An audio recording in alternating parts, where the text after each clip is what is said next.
천국으로 가는 해변. 말씀을 먹어라. 분수대에는 얼굴이 노란 남자가 앉아 있었습니다. 매우 피곤해 보였습니다. 주님께서 가까이 가자 그가 벌떡 일어나 주님께 인사를 드렸습니다. 그가 말했습니다. 제가 여기에 왜 왔는지 잘 모르겠네요. 주님께서 그에게 앉으라고 하셨습니다. 그리고 말씀하셨습니다. 내가 너에게 생명을 주노라. 그러자 그가 고개를 숙이고 말했습니다. 저는 생명 때문에 여기에 온 것이 아닙니다. 저는 주님을 정말로 사랑합니다. 그러나 저는 사는 것을 원치 않아요. 죽기를 원합니다. 주님께서 그에게 말씀하셨습니다. 자네는 왜 살고 싶지 않은가? 저는 살고 싶지 않습니다. 살 힘이 없기 때문에 저는 천국에 오고 싶습니다. 주님께서는 그를 불쌍히 바라보셨습니다. 나는 이 생명수를 먼저 마시기를 원한단다. 그는 감사합니다라고 말하고 생명수를 마셨습니다. 그러자 노란 얼굴에서 빛이 났습니다. 그가 순식간에 변화된 것입니다. 저는 그의 변화가 당연하다고 생각하며 바라보았습니다. 그가 감격스런 얼굴로 말했습니다. 주님께서 저에게 생명을 주셨습니다. 생명을 가진 자는 어떻게 살아야 하는지 저에게 가르쳐 주십시오. 주님께서 기뻐하시며 그의 어깨를 두드려 주셨습니다. 내가 세상을 이기기를 원한다. 내가 세상을 이겼으니 이제는 너도 이길 수 있다. 내가 원한다고 지금 천국에 올 수 없다. 너에게는 사명이 있지 않느냐? 주님의 말씀에 그는 크게 기뻐하며 말했습니다. 주님 감사합니다. 오직 주님만이 저의 힘이 되십니다. 새롭게 변화된 그는 분수대를 떠나 문을 향해 걸어갔습니다. 주님께서 말씀하셨습니다. 내 생명을 가진 자가 아니면 세상을 이기는 자는 없단다. 내가 이미 세상을 이겼기 때문이다. 너희들이 세상에 진다면 나의 모든 수고가 헛되다. 마지막 때에는 세상은 더 악해질 것이고 많은 자들이 세상 앞에 무릎을 꿇게 된다. 주님은 돈에 대하여 말씀하셨습니다. 돈을 사랑하는 자는 세상을 사랑하는 자다. 돈 때문에 사람들은 많은 죄를 짓고 세상은 더 악해지고 있다. 마지막 전쟁은 돈 때문에 일어나는 전쟁이다. 주님께서 손에 돈 뭉치를 갖고 계셨습니다. 이 돈이 악한 것이 아니라 이 돈을 사랑하는 사람이 악한 것이다. 돈은 내게 속했다. 하지만 너희가 이 돈을 사랑하게 되면 이 돈은 사단의 돈으로 변하게 될 것이다. 주님께서 말씀을 마치시고는 돈 뭉치를 위로 던지셨는데 그것이 재가 되어 땅에 떨어지면서 없어져 버렸습니다. 물질 전쟁에서 승리하는 자는 반드시 해와 같이 빛나게 될 것이고 내 나라에 들어오게 될 것이다. 너희가 돈을 사랑하게 되면 천국을 잃어버리게 된다. 두 마음을 가지고 나를 섬기는 자는 내 나라에 합당하지 않다. 돈 때문에 많은 자들이 심령이 상하고 믿음을 잃는다. 그런데 마지막 때에 내 나라를 위해 많은 돈을 준비하는 일꾼들이 있다. 그들은 자신을 위해 돈을 모으는 자들이 아니다. 너희도 내 나라를 위해서 돈을 구하라. 그러나 돈이 목적이 되어서는 안 된다. 너희는 돈을 사랑하지 말고 돈을 지배하라. 돈이 너희를 세우고 너희를 넘어뜨리고 있다면 너희는 돈에 지배당하고 있는 것이다. 돈도 사랑하고 나도 사랑한다면 나를 사랑하는 것이 아니다. 너희는 내게 돈을 구할 때 나는 너희의 심중을 보고 있다. 너희가 내게 구해도 받지 못한다면 내가 너희의 구원을 위해서 돈을 주지 않는 것이다. 만약 너희가 구하는 돈이 합당하면 나는 허락할 것이다. 하지만 나는 항상 너희들을 먹이고 입힌다.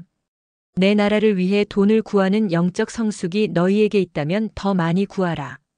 그리고 돈으로 인해 시험에 들지 말라. 주님께서 저를 데리고 광장으로 내려오는 둥근 문으로 가셨습니다.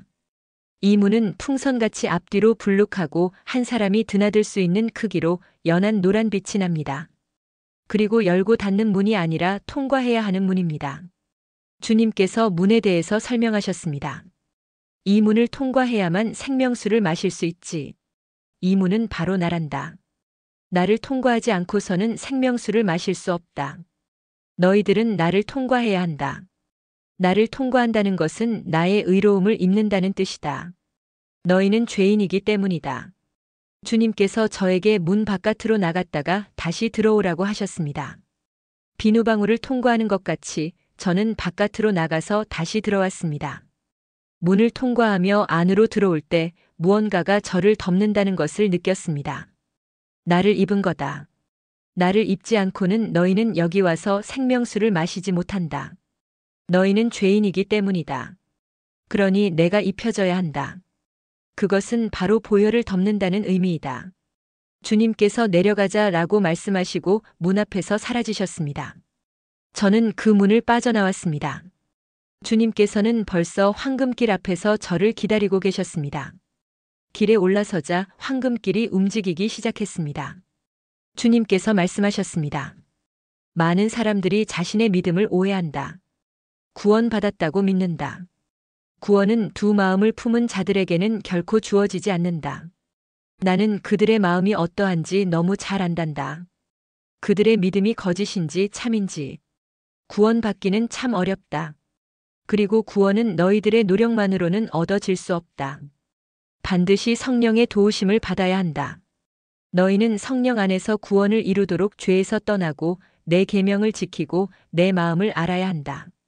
너희의 죄성은 구원을 원하지 않는다. 그리고 결코 구원받았다고 스스로에게 최면을 걸지 말라. 하나님 앞에서 너희들의 믿음은 다 드러난다. 너희들은 자신의 믿음을 분별해야 한다. 내가 너의 주인인지 아니면 너희가 너의 주인인지 분별하라. 너희들은 마음으로 믿어 의에 이르고 입으로 시인하여 구원에 이른다는 그 말로 안심한다. 하지만 너희가 입술로 나를 믿는다고 시인할지라도 내가 너희를 판단하여 천국 백성과 지옥 백성으로 나눌 것이다. 저는 주님과 나무문을 지나 해변가에 도착하였습니다. 주님께서 말씀하시기를 많은 자들은 속고 있다. 자신이 천국에 갈 것이라고 믿고 있지. 천국에 오는 것 쉽지 않다. 두 마음을 품고 있는지 나보다 사랑하는 것이 있는지 돌아봐야 한다. 그리고 자신이 숲 밖에 있는지 숲 안에 있는지 해변가에 있는지 천국을 바라보고 있는지 생명수를 마셨는지 분별해야 한다. 너희의 영적 상태를 성령의 인도하심에 따라 진단할 수 있어야 한다. 너희가 생명수를 마셨다는 의미는 구원받은 백성이 되었다는 뜻이다. 주님께서 계속 말씀하셨습니다. 구원을 유지하기가 더 어렵다. 사단은 너희들을 넘어뜨리려고 사자처럼 달려들기 때문이다. 내 안에서 매일 죽지 않는다면 구원은 유지하기 힘들다. 구원을 가볍게 여긴다면 넘어질 것이고 구원을 위해 끝까지 달려간다면 반드시 구원을 얻을 것이다. 거짓된 진리로 구원의 길을 잘못 설명하는 자는 거짓 선지자다. 그런데 구원을 가볍게 여기고 양떼에게 제대로 가르치지 않는 자도 역시 거짓 선지자다. 사역하는 자들은 맡겨진 양떼의 구원에 책임이 있다는 것을 알아야 한다. 바다의 길이 열리자 저는 그 길을 걸어갔습니다. 주님께서는 바다 위를 걸으셨습니다. 제가 주님을 기다리던 해변에는 사람들이 많았습니다. 그들 중에는 검은 옷을 입은 자도 있었고 흰 옷을 입은 자들도 있었으며 성령의 불에 휩싸인 자들도 있었습니다. 해변에서 말씀을 보고 있던 한 사람에게 바다가 열렸습니다. 그가 보았던 말씀이 바다를 열고 있는 것입니다. 그 길은 다른 이는 갈 수 없고 오직 그만 갈 수 있는 길입니다.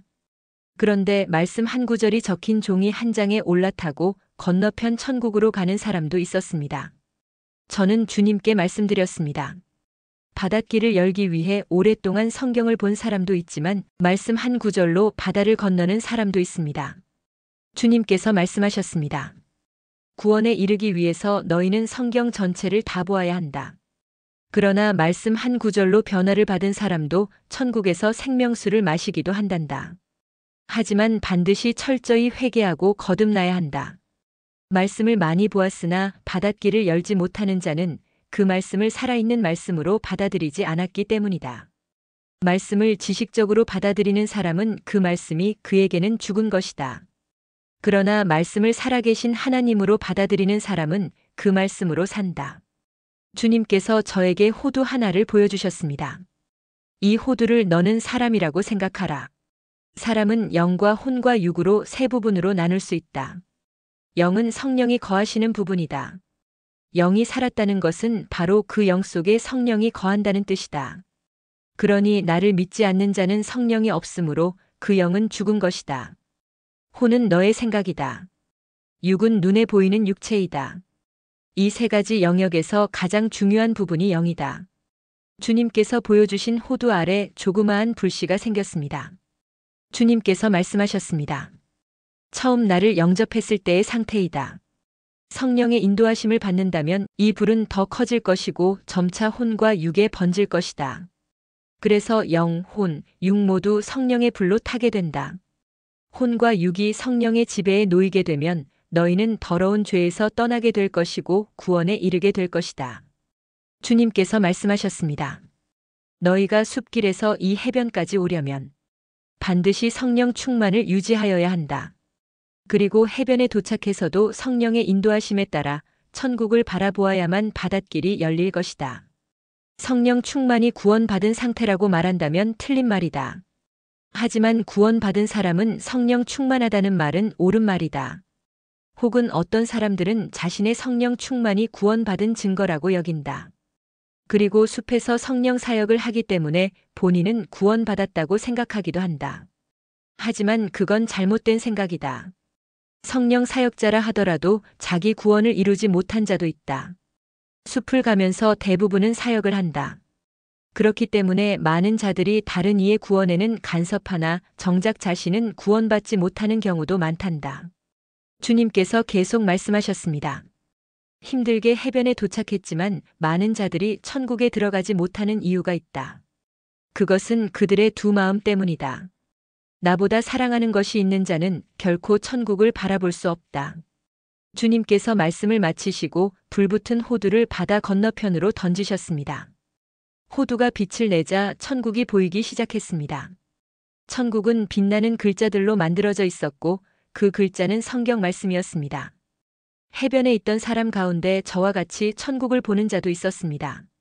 천국을 본 사람에게는 그 사람의 바닷길이 열렸습니다. 주님께서 다시 말씀하셨습니다. 천국을 바라보는 자는 말씀 안에 거하는 자다. 해변에 성경을 곁에 쌓아놓고 읽는 사람이 있었습니다. 하지만 그에게는 바닷길이 열리지 않았습니다. 주님께서 말씀하셨습니다. 말씀으로 변화를 받은 자는 그 말씀을 실천한다. 말씀이 하나님이고 바로 천국이다. 너희가 말씀을 생명으로 여기고 받아들이고 실천한다면 반드시 구원을 얻으리라. 말씀은 너희에게 생명이나 다름없다. 말씀 어느 하나도 버릴 것이 없다.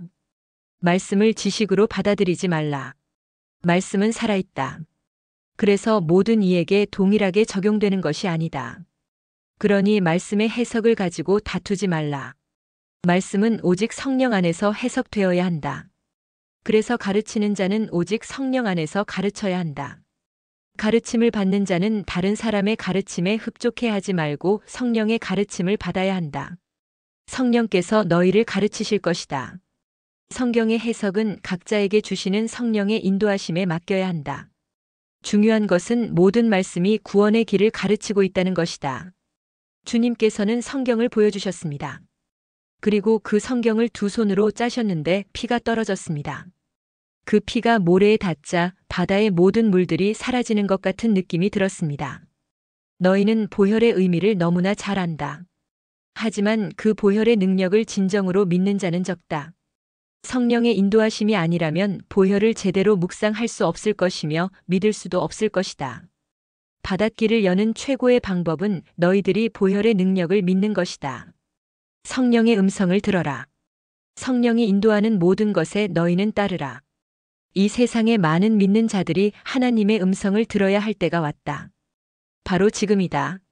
너희는 성령의 인도하심이 아니고는 내게로 올 수가 없다. 그리고 이 세대의 악한 사역자들을 분별하라. 내가 양떼를 맡길 수 있는 사역자는 이미 생명수를 마신 자이며 구원이 어렵고 힘들다고 가르치는 자다. 많은 그리스도인들이 지옥에 가는 길에 서 있다는 것을 깨닫게 된다면 너희는 참 선지자와 거짓 선지자를 구별할 수 있을 것이다. 지옥에 간 많은 자들 중에 나를 위해 수고한 자도 있고 나의 사랑을 실천한 자도 있었다. 하지만 자기 구원을 이루지 못했으니 사역은 헛수고일 뿐이다. 너희는 사역보다 자신을 돌아보고 생명수를 마셨는지 점검하라. 주님께서 갑자기 커지셨습니다. 팔을 벌리고 해변을 안으셨습니다. 그리고 말씀하셨습니다. 보라. 내가 어디를 바라보고 있는지 보라. 주님은 눈물 젖은 눈으로 숲을 바라보고 계셨습니다. 나의 어린 양들을 보고 있다. 나는 그들이 천국에 오기를 진정으로 원한다. 나는 내 양이 지옥에 가는 것을 원치 않으며 모든 자들이 구원에 이르기를 내가 진정으로 원한다. 마침내 내가 큰 영적 전쟁을 할 것이니 그때는 많은 믿는 자들이 천국 백성이 되리라. 주님께서는 다시 작아지셨습니다. 그리고 주님께서 큰 공을 천국 쪽으로 던지셨습니다. 그러자 공은 강한 빛을 내며 날아갔습니다. 그 빛에 의해 바다가 갈라지며 땅이 드러나기 시작했습니다. 주님께서 말씀하셨습니다. 나는 많은 공을 준비했다. 그 공으로 인해 많은 자들이 구원에 이르게 될 것이다. 내가 이 공을 많은 자에게 나누어 주고 있다. 그들이 하나 되어 던지게 될 것이다. 그러면 해변에 있던 모든 자들이 천국을 보게 될 것이다. 이 공은 바로 천국 가는 길이 힘들고 어렵다는 것을 알리는 사역이다. 주님께서 저에게 공을 주셨습니다. 주님과 제가 천국을 향해 공을 던지기 시작하자 천국이 조금씩 보이기 시작했습니다. 그러자 해변에 있던 자들도 동일한 공을 천국을 향해 던지기 시작했습니다. 조금씩 보이던 천국이 완벽하게 드러났습니다. 해변에 있던 모든 자들이 천국을 쳐다보았습니다. 천국을 바라본 모든 자에게는 각자의 바닷길이 열렸습니다. 아주 많은 자들이 바다를 건너 천국으로 갔습니다. 주님께서 말씀하셨습니다. 이것이 대부흥이다. 나는 내 양떼를 찾을 준비를 하고 있다. 내가 많은 사역자들을 일으킬 것이다. 나와 함께 공을 던질 사역자들을 이 해변에 모을 것이다. 그들은 천국 가는 게 어려우며 많은 자들이 지옥으로 가고 있다고 외칠 것이다.